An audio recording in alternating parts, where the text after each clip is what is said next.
Friends, I'll be discussing with you now about the duties, powers, conditions of service, role, responsibility, etc.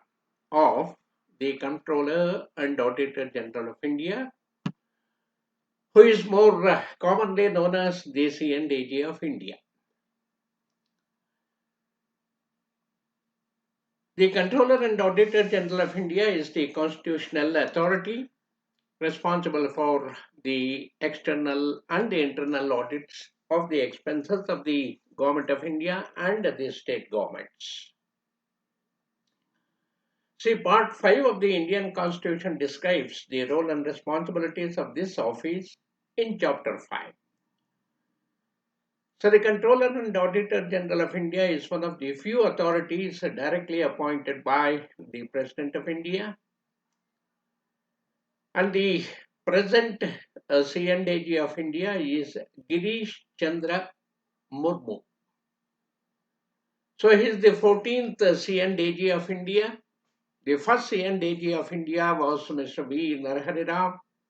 So his office tenure was 1948 to 1954.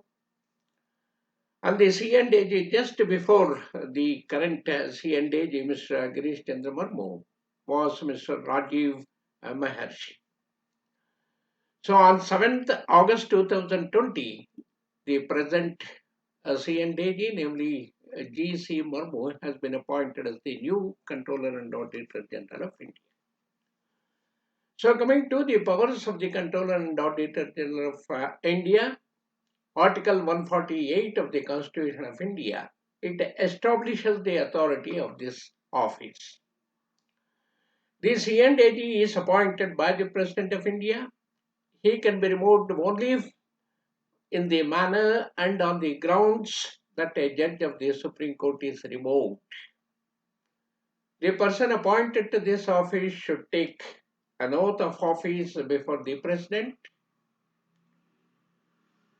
The salary, service conditions, leave, pension, age of retirement of CNDG, they are all determined by the Parliament of India, and it will not be modified to the disadvantage of the incumbent during his tenure or say during their tenure. CNDG is not eligible for any further office after the end of his tenure, either in the Government of India or in any state government office. The powers and functions of the CNDG, they are subject to the provisions of the Indian Constitution and the acts of Parliament passed from time to time. And the rules governing the service conditions of the Indian Audit and Accounts Department, means the personnel of the Indian Audit and Accounts Department, would be prescribed by the President only in consultation with the incumbent.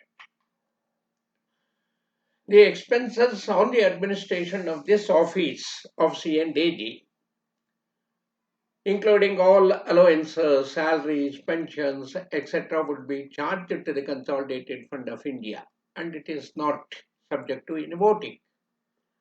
The incumbent is appointed for a period of 6 years or until attaining the age of 65 years, whichever is earlier, in order to enable this CNDG to discharge the duties effectively. Certain privileges and powers which facilitate the process of auditing have been given to this office and to CNDG. The CNDG or his staff, they can inspect any office of the organizations which are subject to his audit. He and his staff, they can always scrutinize the financial transactions. The CNDG may withdraw his objections, or if he finds them serious, incorporate them in his report, CNDG report, which is generally submitted to the Parliament. See, to enable the office to perform the functions so smoothly, he is endowed with full access to the financial records, including the books, papers, and the documents. Moreover, the CAG has the freedom to ask for the relevant information from any person or organization. And the present provision of according him the free access to files and information is a practice continuing from the past. A modification, however, was introduced in the year 1954 in the central government, according to which the secret documents, as far as the secret documents are concerned, they are sent to CNAG by name specifically and they are returned as soon as the work is over. Coming to the duties of CNAG, the Articles 148, 149, 150, and 151 of the Constitution of India very clearly describe the functions and powers of this office. See, according to Article 149, the duties and powers of the CNAG are very clear under Article 149. So, to perform such duties and exercise such powers in relation to the accounts of the Union of India and the states and or any other bodies or authority as may be prescribed by any law made by the Parliament is indicated in this Article 149. And coming to Article 150, the form of accounts of the Union of India and the states, it can be prescribed by the CNAG with the approval of the President. So the form in which the account of the Union and the states are to be kept also can be prescribed by the President, by the CNAG of India. Article 151 clearly deals with the CAG reports, which are to be submitted to or reported to the President or to the governors of the states on the accounts of the Union or states. The Constitution has also provided in Article 279(1) that CNAG has to ascertain and certify the net proceeds of any tax or duty mentioned in the Chapter 1 of Part 12 of the Constitution. So, besides these constitutional provisions and the duties and powers and conditions of Service Act 1971, the DPC Act 1971, it is necessary here to mention that before 1976, the CAG had a two-dimensional role that accounting and auditing are to be done by him. But due to the separation of accounts and the audit in the year 1976, CAG's duty is presently the auditing of the accounts. So since 1976, accounting is being done by the various departments of Government of India themselves with the help of the Indian Civil Account Service. So under the guidance of the Controller General of Accounts. So coming to the role of CNAG in India, the role of this office is mainly to uphold the provisions of the Indian Constitution and laws enacted by the Parliament in the field of financial administration. So the accountability of the executive, that is the Council of Ministers, the secretaries, the departments, the departmental authorities, to the Parliament in the sphere of financial administration, it is secured through the CAG reports. Is the Vada. So the office is responsible to and it acts like an agent of the Parliament and it conducts audits of expenditure on behalf of the Parliament. CAG has to ascertain whether money shown in the accounts as having been disbursed was legally available for and whether it is applicable to the service or the purpose to which they have been applied, they have been provisioned in the budget or charged, and whether the expenditure conforms to the authority that governs it. So that's basically to be seen by C&D. So CAG's office can perform the propriety audit also. That is, it can look into the wisdom, faithfulness, and economy of the government expenditure and comment on the wastefulness of such expenditure. However, unlike the legal and regulatory audit, which is obligatory on the part of the CAG, the propriety audit is discretionary. And the Secret Service expenditure is a limitation to the auditing role of CAG. So in this regard, CAG cannot call for particulars of expenditure incurred by the executive agencies, but has to accept a certificate from the competent administrative authority that the expenditure has been so incurred under his authority. And the Constitution of India visualizes this office to be the controller as well as auditor general. However, in practice, the incumbent officer is fulfilling the role of auditor general only and not that of a controller. So, in other words, the office has no control over the issue of money from the consolidated fund. And many departments are authorized to draw the money by issuing checks without specific authority from the CAG, who is concerned only at the audit stage when the expenditure has already taken place. And the powers of the CAG regarding the audits, they are provided in the CAG's Act 19, the DPC Act 1971. All receipts and expenditure from the Consolidated Fund of India and of the states and union territories are to be audited by him. All transactions relating to the contingency funds and public accounts. So all trading, manufacturing, profit and loss accounts and the balance sheets and other subsidiary accounts kept in any department falls under the audit jurisdiction of CAG. All stores and the stock of all government offices or departments also. Accounts of all government companies set up under the Indian Companies Act 1956, they are audited by CAG. And accounts of all authorities and bodies substantially funded from the consolidated fund, they are audited by CAG. And the accounts of any authority, even though not substantially funded by the government, at either the request of the governor or the president or at the CAG's own initiative, it can also be audited by CAG. So now let us see what are the functions of the CAG of India. See, Article 149 provides the legal basis for the Parliament to prescribe the duties and powers of the CAG in relation to the accounts of the Union and the states and of any other authority or body. So this CAG's Act was passed in Parliament in 1971 and this DPC Act was amended in 1976 to separate the accounts from the audit in the Government of India.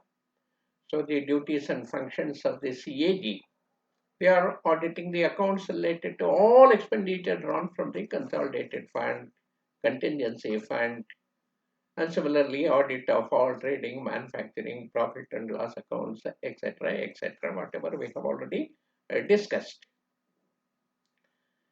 See, auditing the receipts and expenditure of the Government of India and each state is very, very important to ensure that the rules and procedures in that regard, they are designed to secure an effective check on the assessment, collection, and proper allocation of revenue. So, auditing the receipts and expenditure of all bodies and authorities substantially financed from the central or state revenues as required by the related laws, it is also a very important function that he is carrying out. Then, more importantly, auditing all transactions of the central and state governments related to the debt, sinking funds, deposits, advances, the suspense accounts, and the remittance business. So he also audits the receipts, stock accounts, and others with the approval of the president or when required by the president. And he also audits the accounts of any other authority when requested by the president. So, advising the president again with regard to the prescription of the forum in which the accounts of the center and the state shall be kept, submitting the audit reports relating to the accounts of the central government to the president, who I mean, in turn, caused them to be placed before both the houses of the parliament, submitting audit reports relating to the accounts of a state government to the governor, who in turn forces them to be placed before the state legislature, ascertaining and certifying the net proceeds of any tax or duty. So net proceeds means the proceeds of a tax or a duty minus the cost of collection. And he also acts as a guide of the Public Accounts Committee of the Parliament. See, he also, compiles and maintains the accounts of the state governments. He was only relieved of the responsibilities regarding the compilation and maintenance of the accounts of the Government of India. So the CAG submits three audit reports to the President, namely the audit report on appropriation accounts, audit report on finance accounts, audit report on public undertakings. And President lays these reports before both the houses of the Parliament, and after this, the Public Accounts Committee examines them and reports its findings to the Parliament. So coming to the reports, the appropriation of the money, the report on the appropriation accounts show the appropriation of the money granted by the legislature to the various grants and heads of expenditure, and whether the money granted for a specific purpose has been spent for that purpose or not. So this is the a function of the report on appropriation accounts. And then the report on the finance accounts, which he submits, it shows that the amounts of annual receipts and expenditure during the year are proper. And the audit report on the public undertakings deals with the finances and expenditures of various public sector undertakings, which is separately a report is submitted. So the audit report in brief, it contains a narration of the cases involving financial irregularities, losses, frauds, wasteful expenditure, and the comments thereon. So the accuracy of budgeting, control of expenditure, savings, etc. are also included in the reports.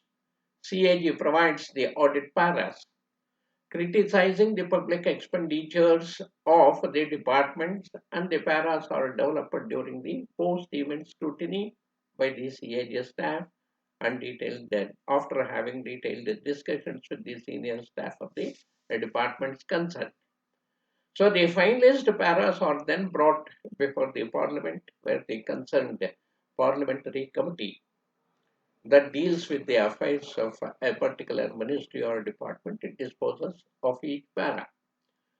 So at the initial stage, they will take the audit objections. Whatever is not settled at the lower level is converted into the inspection report, then the factual reports, then the draft audit paras. So finally, when the things are not convinced, it emerges as a audit para, and only audit paras are submitted after it is vetted by the CNDG to the Parliament. So then it goes to different parliamentary committees, the Public Accounts Committee, and so on. And the form of the audit reports is also constantly under review, and it has undergone periodic changes. So as the report focuses its gaze on the omission, each department is on its toes because whenever the report is out, because the report may bring adverse and undesirable publicity in its way. To begin with, when the audit takes place during the course of inspection of the various organizations, the inspection reports, as I said, of each unit organization, they are prepared and copies are sent to them. So about 70 to 75,000 inspection reports are sent in a year. So they are asked to take the corrective action, and their progress is also watched. So the most important matters in these inspection reports, they are included in the annual audit reports. But before they are presented to the president, the audit reports, as I said, are put through a rigorous quality assurance procedure, and they are countersigned by the CNAG. After they are submitted to the legislature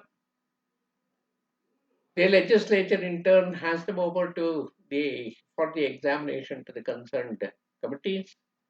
Reports of all the departments, including the railways, the post and telegraph, and other departmental undertakings, they are also handed over to the Public Accounts Committee.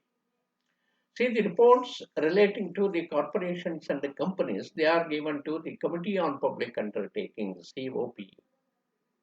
Since 1981, an annual activity report of each department also is brought out by the CNAG to assess the overall working of the department and to let all those interested in the functioning of the department to know the details of its working. It's like performance audit. So it serves a dual purpose. It gives a complete and a true picture of the existing state of affairs, and it also helps in Parliament. I mean, it helps in the department for planning for the future. So this is basically how the reports are prepared and submitted. So coming to the structure of CNAG's office, the Indian Audit and Accounts Department is headed by CNAG. He is assisted by five Deputy Controller and Auditors General of India. And one of the deputies is also the chairman of the audit board below the deputy CNAG or four, and below the deputy CNAG there are four additional deputy CNAGs of India. And the hierarchy is first CNAG, then deputy CNAGs, additional deputy CNAGs, directors, general DGs, then principal directors. Below them there are directors and deputy directors. So the field office informations are headed by the officers of the designation of, say, a director general or a principal accountant general, principal director, accountant general, etc., and they report to the CNAG or say the deputy CNAG and the additional deputy CNAG. And one director, he also acts as the secretary to the incumbent CNAG.